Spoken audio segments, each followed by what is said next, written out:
Hey, good morning, afternoon, and evening, Redskins Addicts. This is your host, Rod, and you are locked into episode 20, uh, typically known as, at least our Thursday recordings. You're going to be probably hearing this on Fridays, but it is our matchup review, and obviously we are talking about the Cleveland Browns for Sunday. So episode 20. Now, one thing you probably have noticed is that we've been naming our episodes after some Redskins players current and past, and I'm going to let Phil dive into some of the famous or not so famous Redskins alumni that have worn number 20 for the Burgundy and Gold. So Phil, dive on in. All right, so let's go through. There's a couple of notable names on here. Landon Collins last season wore number 20. This season, it's Jimmy Moreland. Um, before that, season before that was the infamous run of Clinton Dix. You traded away your draft picks. Hmm. Um, probably the most notable one in terms of what he did as a Redskin, what he accomplished, and his role in the team was Cliff Battles. He was our starting running back in 1937 when we won our first NFL championship. He was the running back for Sling and Sammy Ball. Now, we've had a few other names that those of us who are actually alive when these number 20s played of notice. Pearson Prelo, who was our safety during the second Gibbs years. Another one of note, and this is the one I like to bring up a lot, is Lionel Vital. He was a running back during the strike games in 1987. He was one of the scab players and was a key reason why we won all three of those games. Dude could run. Bit undersized for the NFL game, for the non-union level, did pretty well. And probably the most accomplished career in terms of just overall career value would be Joe Lavender, as well, who played in the late 70s, early 80s for us. And if I'm not mistaken, Lavender was a defensive back for us. There's a lot of different players who have short stints with us that have worn number 80. Nobody who's had a really long career. A lot of guys who have just busted. Especially defensive backs. Clinton Dix, O.J. Atogwe, Jaron Johnson. Remember Jaron Johnson? Jaron Johnson? Oh, yeah. He was that safety that came over from the Seahawks that was supposed to be the next – he was supposed to be a combination Earl He got Thomas hurt, didn't he couldn't get on the field because he couldn't crack to the starting lineup. Like, I don't know why. I mean, the dude was supposed to be Earl Thomas and Cam Chancellor in one body and just could not make it. And it's a lot of guys who also had short stints, Chad Morton, guys like that. So the number 20 for the Redskins has been nobody's really held it for that long. It's not a career number, but a lot of just interesting little sidebars of history with that number. Dude, it's cool, man. I've never heard the name Cliff Battles, so as you're talking, I'm Googling him and looking him up, and obviously 3-time All-Pro, Hall of Famer, one-time NFL champ, and a Hall of Fame all 1930s team. So if I have a vote, I'm thinking we might name it the Cliff Battles podcast, because that's pretty cool as far as a little bit of team history for us. Yeah, started in 1932. Started in 1932 in Boston, age 22. Yeah, so Boston Braves. That's awesome, man. Yeah, that's crazy. So the Not For Long was around in the 1930s because they only played 5 seasons. So damn, that's not bad though. 5 seasons and you're a Hall of Famer. So you can do that back then. So not Now Skip, me made it in not, 7. Not Skip Hicks then. No, we're not naming that Skip. Cliff Battles. or Fat Rob. No Fat Rob. I forgot to mention. He changed numbers. That's why he only won for 1 year. Yep. All right, boys. So we got the podcast name down at least, and we are going against the Cleveland Browns. So I'm going to ask a question for all of you. Now, I had said that I was going to go into a lengthy discussion about Haskins and whatnot, but I don't even want to do that anymore. I just want to know, how do you guys think we match up with the Cleveland Browns going to the Week 3 contest? So, Dev, I'm going to kick it to you to start us off. So what are you seeing with the matchup with the Cleveland Browns in a couple of days? I think we'll run well against them. I think it could be Gibson or McKissick's breakout game this game. I think we need to establish a good running game that hit some short passes and get Haskins loose for some deeper passes. And I think our defense is going to dominate them. I think we're going to sack that guy about 5 times. And I think we pick him off twice. Really? That's deep. That's deep, man. So, like, looking at Baker Mayfield's numbers thus far this year, he's only been sacked twice. Dwayne's been sacked 7 times. So who they play against? They played the Ravens week 1, and then they played the Bengals week 2. All right, I love the Ravens, but who's the guy you're scared of on that pass rush? On the Ravens? Right now. I don't know. I mean, I don't know. I'm sure they got an all-star there too. I mean, I'm not knocking that, but what I'm saying is, it's not anybody that when you think of. I hate to toot our own horns. When you think of the Washington football team, you can name the pass rushers. It takes a hand and a half to do it. Yeah, well, I mean, before the season kicked off, I think we're ranked at like the number 3 top defensive line according to Pro Football Focus. So we had the clout before we even playing, and thankfully, I mean, 1-1 isn't a great record, but it's not the worst. We could be 0-2, and I think week 1 was phenomenal. Week 2 was a little bit underwhelming, but you know, quarterbacks that are able to run around, they're a little bit harder to gauge, you know, as far as a defensive pass rush. So I think Arizona kept us honest. Baker doesn't have that ability, so I am expecting, you know, another breakout performance. Now, 5-6 sacks, I don't know if we'll get there, but I think we'll get to him at least twice, and that will match the number of times that Baker Mayfield's been sacked this year. So I guess it remains to be seen. So, Phil, how do you think we're matching up with the Browns? This is going to be an interesting matchup because it's something we haven't had to deal with all season. The key to us winning has nothing to do with Baker Mayfield, because I don't think Baker Mayfield has, after his rookie season, he's kind of regressed to the mean a little bit, and he is what he is as a quarterback. I am more interested in how we're going to stop the run. Let me throw a couple numbers at you here. Yes. In 2 games, you have Nick Chubb with 184 yards, and you have Kareem Hunt with 158 yards. Ladies and gentlemen, just between the 2 of them, that is over 340 rushing yards.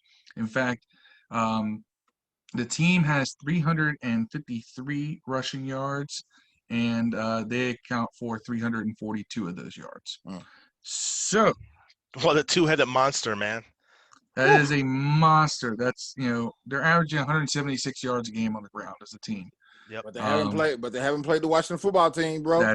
That's true. They've been, the Bengals aren't exactly, the most awesome defense. Now, they did run up 138 yards on the Ravens, which is not bad at all as a team. Now, they did also run up 215 on the Bengals. I don't think they're going to get 215 on us. Our run defense has been, we really shut down Philly in the first game. Second game against the Cardinals, really, I mean, what's his name? Running back for the Cardinals that we were going to Kenyon Drake. Kenyon Drake. He had almost 100 on us, didn't he? He had 86, but a lot of that was because we were so focused on everything else. I didn't really think Kenyon Drake himself was really carrying them at all. He was the beneficiary of everything else going on that we were focused on. Especially on the Kyler Murray front. Kyler Murray accounted for a lot of yards in that game. So, we've allowed a total of, if you want to average out 2 games, a little over 100 yards a game. I think we're going to bring, Cleveland down. We got to hold them to combined, 120, 130. We can't let them, just go off with that 2-headed monster like that. And they are 2 good running backs. And I think that's the key, because we really haven't been tested by a running back. We've been tested by a running quarterback. But our defense has never just gone up against a team that can just run the ball at you in a more traditional way, the way Cleveland can. Yeah, so that's the interesting matchup. It's weird too, Phil, because I mean you're talking about the success of the running backs, you know, for the Cleveland Browns, you know, against both the Bengals and the Ravens. Now, just looking at statistical ratings for the defense, I'll look at the Redskins or the Washington football team. We have the 13th ranked defense right now. The Ravens have the second ranked defense.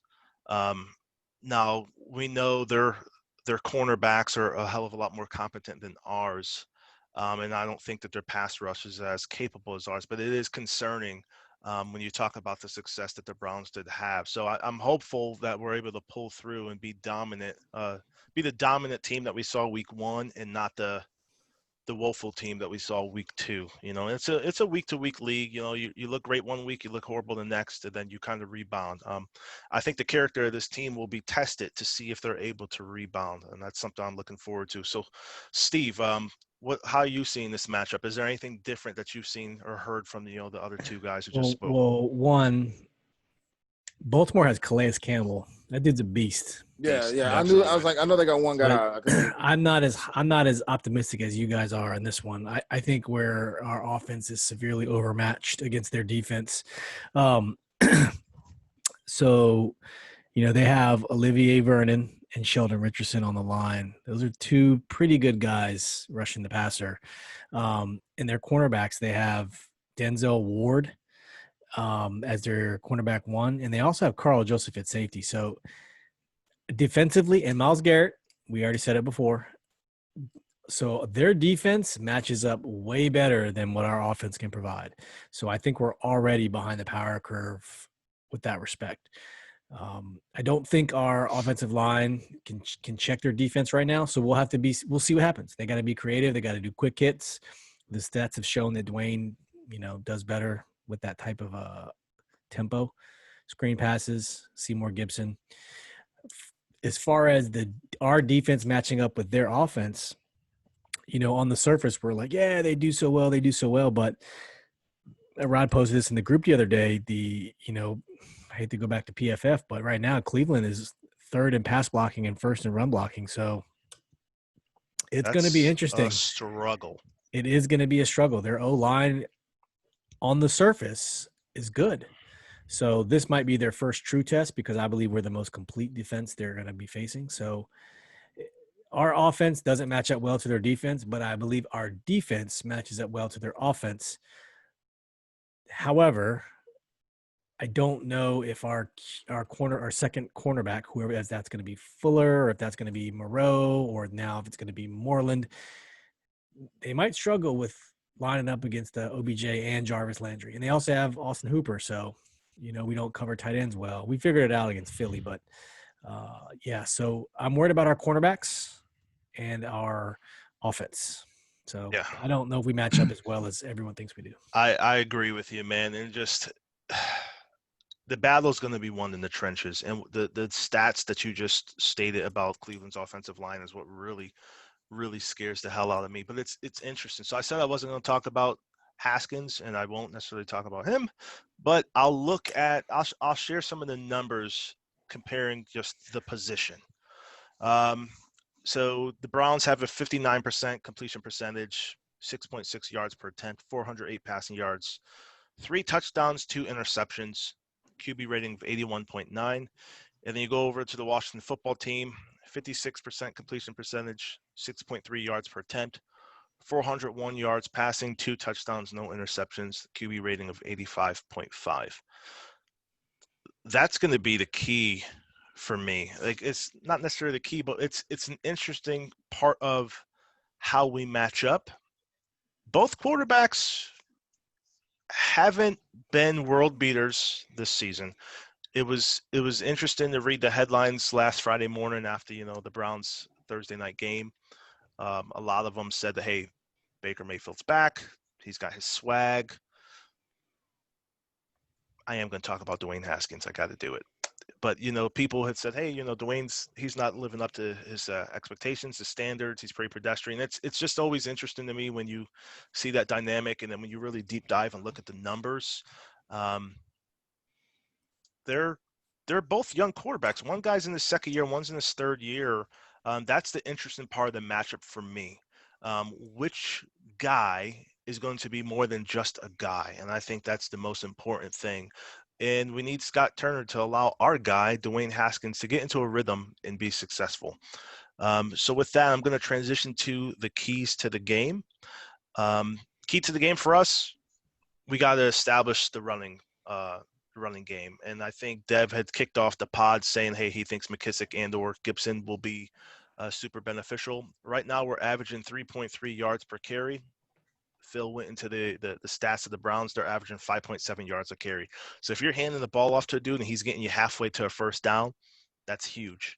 It's a game of inches. We need the running back position to be dominant. Now we're going to be without our right guard.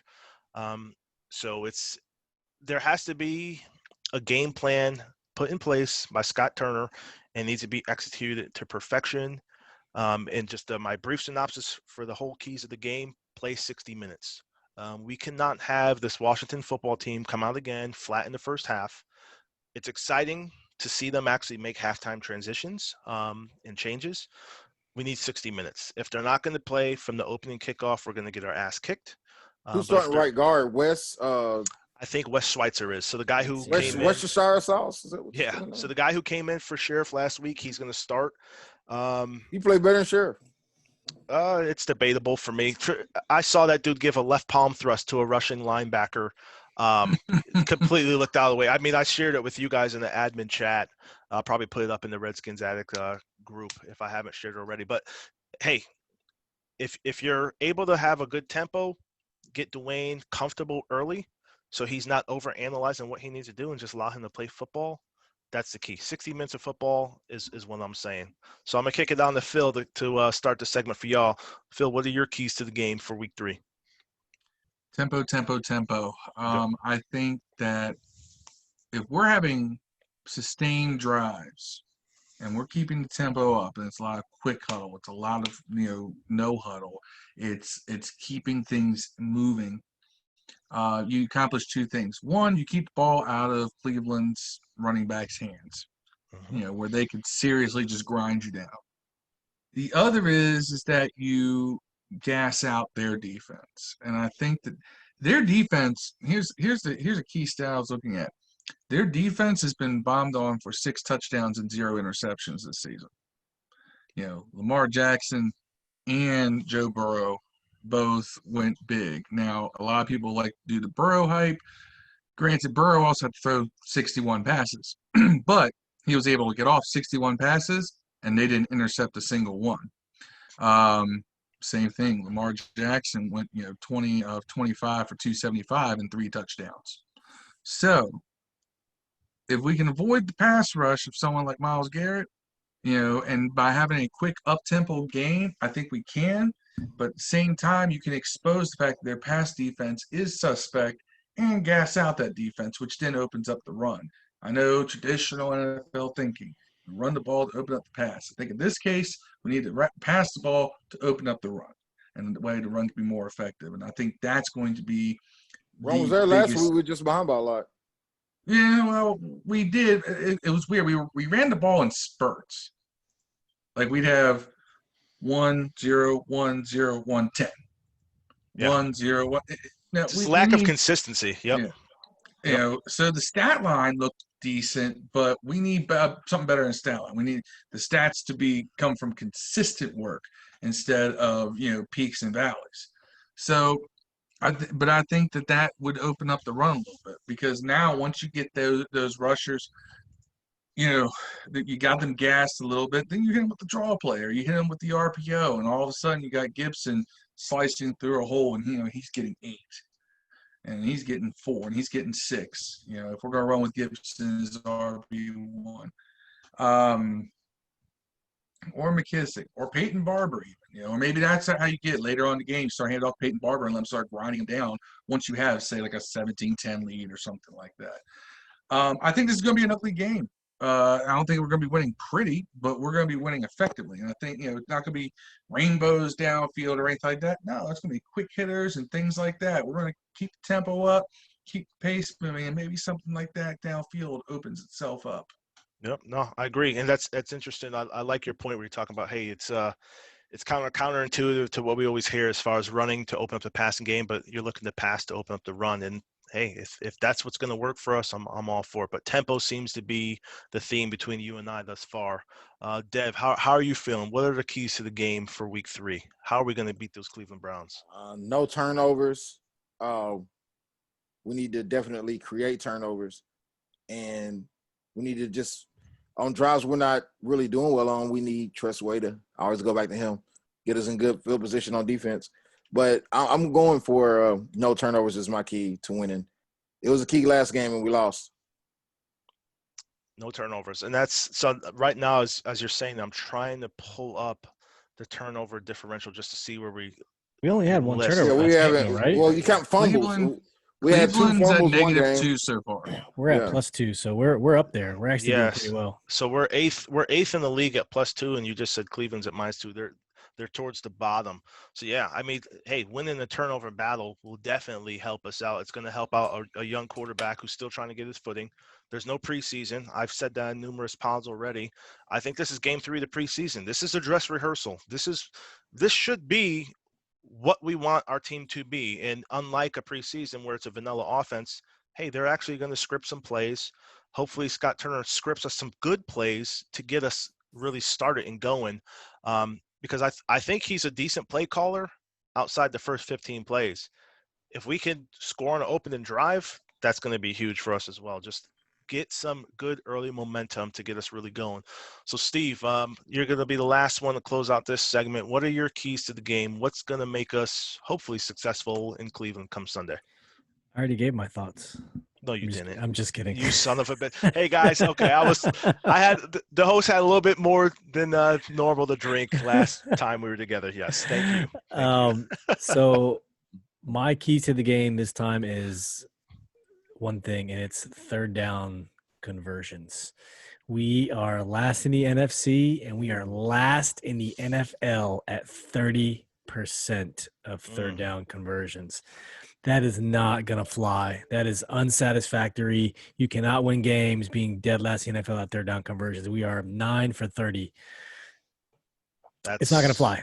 I mean, they're not that much farther ahead of us. I mean, rankings-wise, they are sitting at 8 for 20. They're at 40%. So they're not that much better, but it's still better. So if we want to be competitive, we have to, convert those third downs. And honestly, like I said before, I just want to come out and see 2-3 first downs on the opening drive. I feel like when we open up a game, it takes like 5 drives to get first down, and it's not going to work. So that's my a little hope for the get right, especially on the passing offense.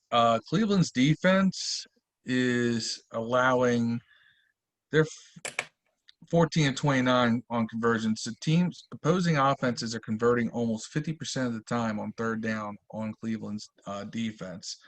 Also, Cleveland's defense is allowing a passer rating to opposing quarterbacks of 109.4. This is your dress rehearsal. If Haskins is going to take a step forward this season, after 2 weeks, and I'm one of those people who believes that, hey, new offense, everything else, and no preseason, yeah, there was going to be some kinks. But if we're going to start to see this offense move to the next level, this is the team that we got to do it against. This is because, we have the Ravens next week, and they're not going to be the defense we're going to get right on. So if we're going to get right and really motor it into the next gear, this is it. So I see what you're saying, Stephen. I'm just saying that, hopefully we should see it against this particular defense more than we've seen in the first 2 games. Yeah, I hope so. I mean, the last time we played Cleveland was a preseason game, August 8th, 2019. They beat us 30-10.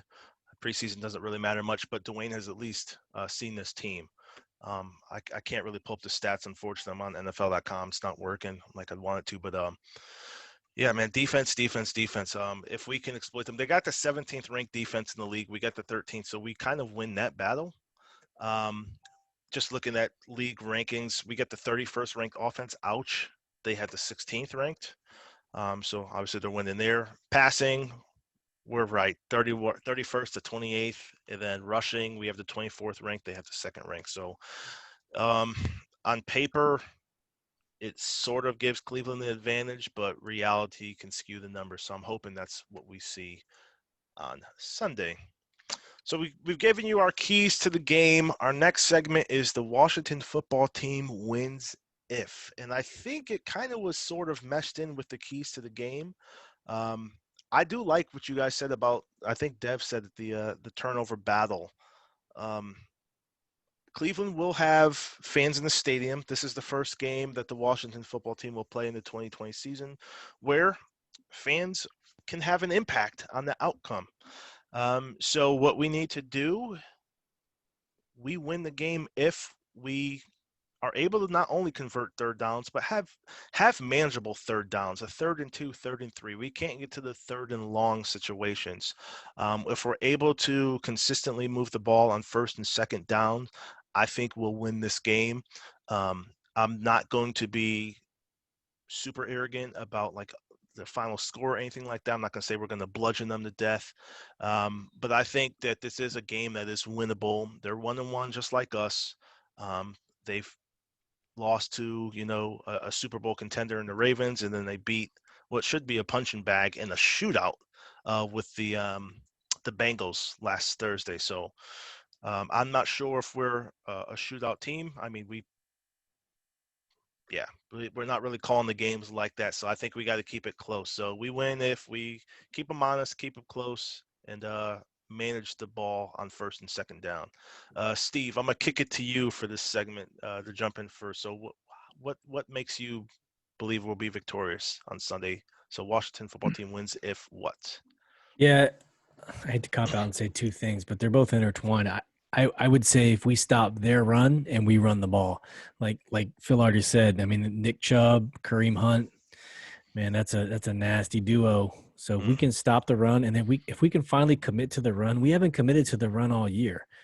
Antonio Gibson in 2 games has 22 rushes. I think we Jenna Jameson those guys, man. Say again? I think we Jenna Jameson those guys. What does that mean? We bust them on their chest, man. We bust on their chest, bro. I don't think they do anything. You think? Look, man, it's Odell, unless Odell goes back to like 3 Giants rookie season Odell, man, I don't put no stock in the Browns, man. Damn. I put no stock. By the way, side note, don't ever pick Kansas City Chiefs against me in Madden, man. I'm kicking this dude's ass like 56-18. Wow, doing a podcast. The only guy who plays Madden during with the podcast. Washington Love him. football Love him to team, who's like a 70-something overall. He got Kansas City. I'm beating them 56-18. There's a whole 4th quarter left. I'm on side it every time, dog. I'm gonna keep kicking this dude's ass. But You anyway, engaging 8? no, I'm not engaging 8, man. I don't even send anybody. They're man to man the whole game. All right. Go ahead, Phil. What you got? Washington wins this game if we win time of possession. We have not won time of possession in either of our 2 games this year. It was close in the Philly game, but obviously we were outgunned by about 7-8 minutes in the Arizona game. So we win this game if we control time of possession. If we have the ball more than they do, we win this game. That's how I look at it, because Cleveland's offense worries me a lot more than their defense. So I want their offense on the field as little as possible. If that means we got to go short passing game, we go short passing game. If that means we commit to a run game, we commit to a run game. I like to see us do both. But whatever it is, it's possession football against the Cleveland Browns. And I think that's going to be the key to us winning.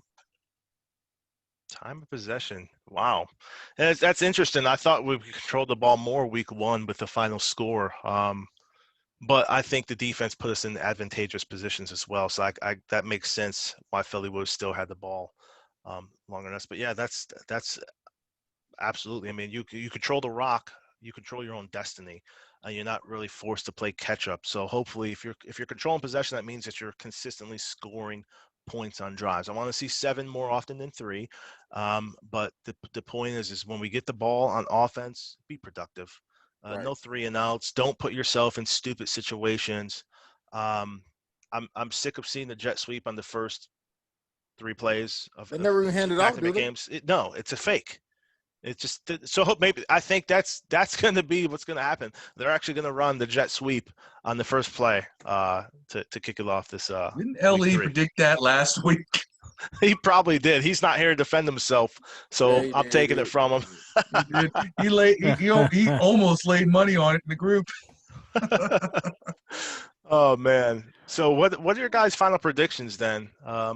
It's a fairly short, succinct, and to the point pod, but what are your final predictions when you're looking at this this Cleveland Browns team? And I'll start off with you, Phil. I've been racking numbers in my head all day, just come up with my predicted final score. 24-22 Washington. Ooh, It's going to be close. heart attack game, cardiac kids. I'm off on Sunday, so I get to have my mini strokes through the comfort of my own home instead of at work. But I think that's the kind of game it's going to be. It's not going to be the prettiest game. It's going to be a fight, and I think that in the end, our offense versus their defense wins out over their offense versus our defense. I think we just we'll each get out just a little more firepower in terms of what we're able to do in terms of moving the ball. And I think that our ability to create turnovers will put us in some advantageous positions. I think that Cleveland's offense resembles Philly's more than it resembles Arizona's. So because of that, I think that we match up a little more favorably than one may originally think. Interesting point to note, I was looking through some stats too. You would think that Cleveland would attack us the way Philly did, because Philly has 2 great tight ends, and so does Cleveland actually. They have Austin Hooper and David Njoku, who we were actually looking at one point, I think, before the Cleveland re-signed them, where they were looking to trade him or something. But they've only thrown the ball 9 times in 2 games. They have 9 targets between those 2 tight ends. So I don't know if that's just they have the talent and they don't want to use it because that's not their system, or what the case may be. But if they don't take advantage of that in this game, they're only hurting themselves. Because right now the tight end hurt us. Teams hurt us over the middle. It's interesting too because Hooper was one of their main free agent. Well, he was their main free agent pickup on offense. And Hooper was a guy that we chased desperately. Absolutely. Except for the fact that we said we're not going to pay him over $11 a year. Yeah. And which seemed to be the right choice. And well, well, I mean, let's not say this. My gosh, I'm about to do a beat on wood because knocking on wood won't be enough. I expect our tight ends to be successful against it. We haven't been able to stop anyone across the middle, man. We have to keep him at 3rd and long to do that. I think if we're in 3rd and short, 3rd and medium all game, that's a different story. So we need to get to Baker Mayfield. Yep. And we need to get to their running backs. Just keep things with 3rd and long. Like I said, time of possession is so key because they do have a lot of weapons on offense. We have a lot of weapons on defense, which helps. But those weapons have to execute on defense. Yep. And then, like I said, I think that their pass defense is just non-existent. Their run defense looks really good, but teams aren't really trying to run the ball on Cleveland. If you look at the number of rush attempts against Cleveland's defense, there aren't many. Yeah. So I think that, we're going to be throwing the ball a lot. I think it's going to be a lot of short passes and so forth. It's going to open up the run. That's what I would try to do at least, and just win that time of possession. Just keep the ball in your hands. Yeah, hopefully we see those screens. We got rid of Adrian Peterson in the offseason. AP. And we were told that we're going to have a lot of halfback screens, a lot of halfback, wheel routes out the backfield. We've had a few, man. Not enough. That went up the sideline of McKissick. He was so scared he was going to get sacked. He let it go. A second earlier, he had him beat. Yeah, but I mean, I want to see more of it then. If they're looking at the film and you're saying, hey, he had this guy beat, maybe it's a good route. I mean, he has the speed. He's a speedy guy. He had him beat up the sideline. Exactly. He threw it too early. He had to wait 1 more second. He was gone.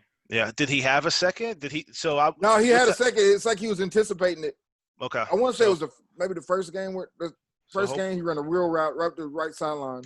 Hopefully, young Dwayne has been looking at film and making the necessary adjustments So, Steve, what are your final predictions, dude? I'm going to go with a heartbreaking loss, 31-30. Cleveland. I think Dwayne has a good game, but I think we lose this one in a heartbreaking some Think sort Dwayne of throws his first fashion. pick? No, I don't. Who's McKissick's going?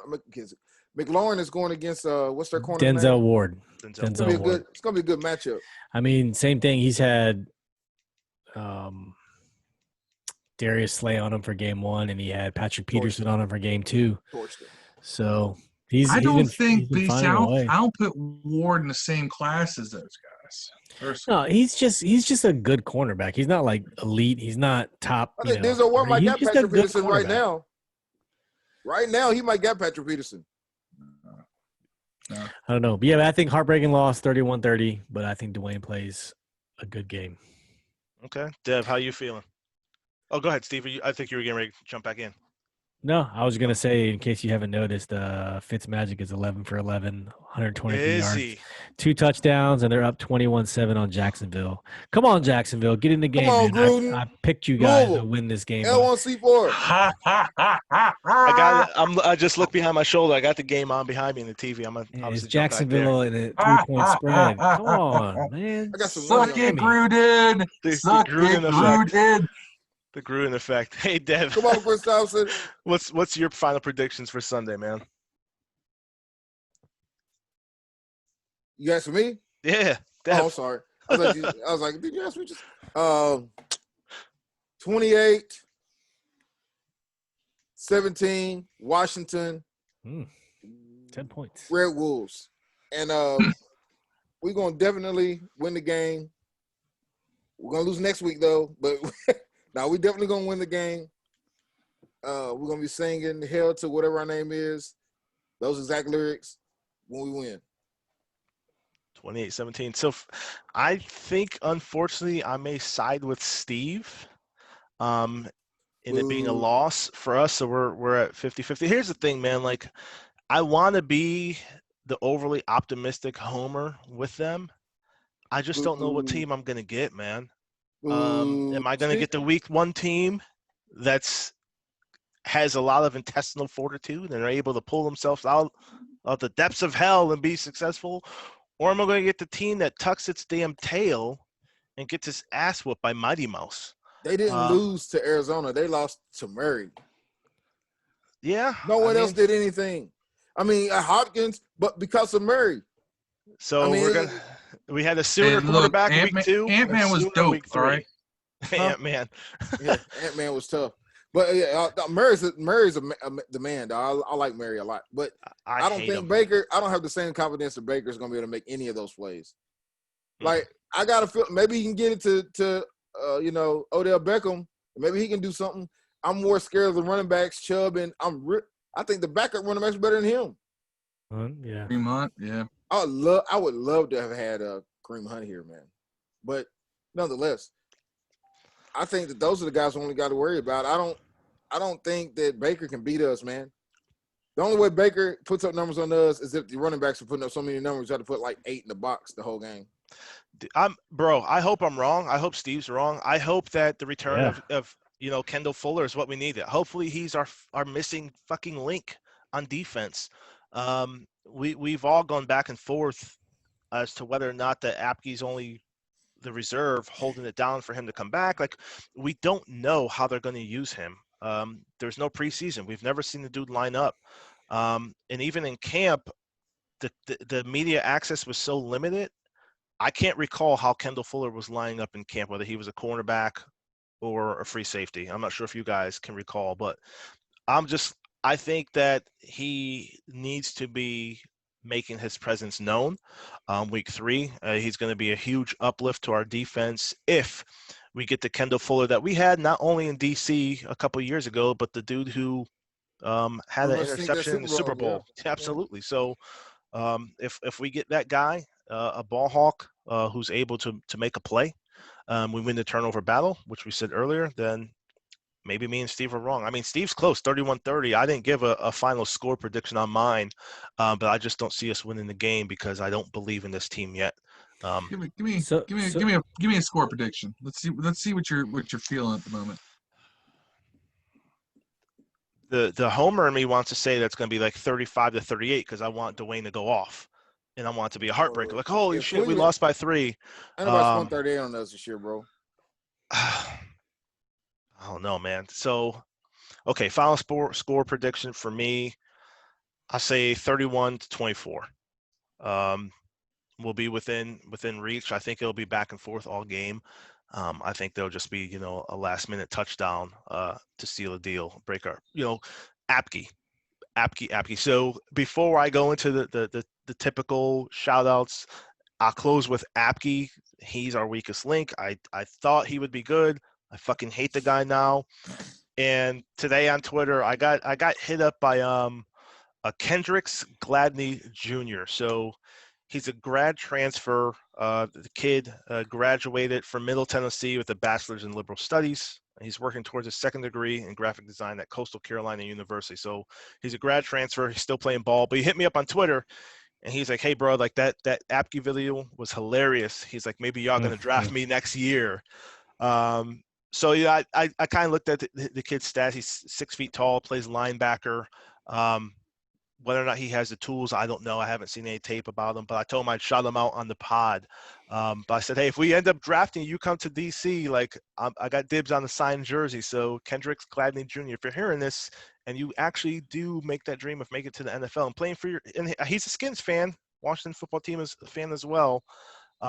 That'd be pretty cool for him.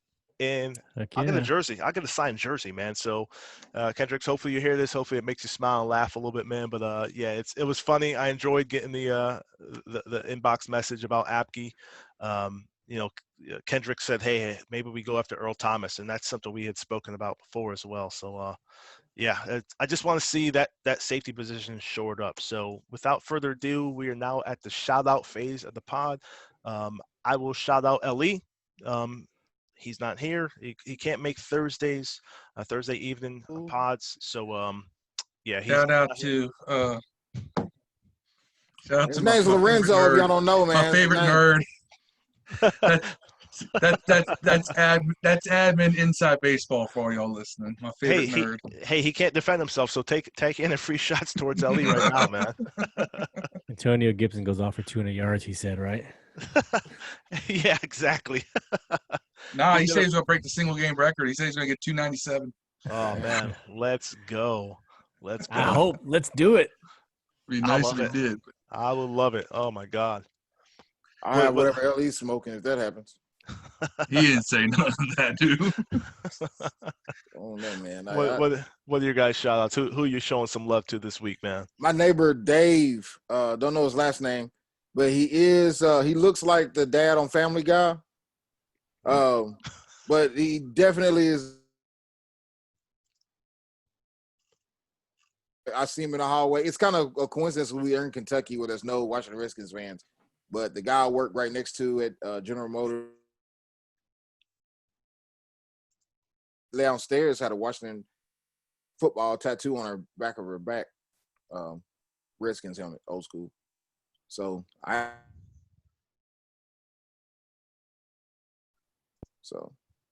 out to those guys. Shout out to a couple people in the group who've perked up into the comments lately. Stanley, New Era Miles, posting a lot in the comments. Riz Ahmed, Larry Reed. He's relatively new. Like he's only been really big this season, but he's been very active in the comments and has a lot of good additions. Very logical, reasoned thinking about things. AKA, he agrees with me a lot.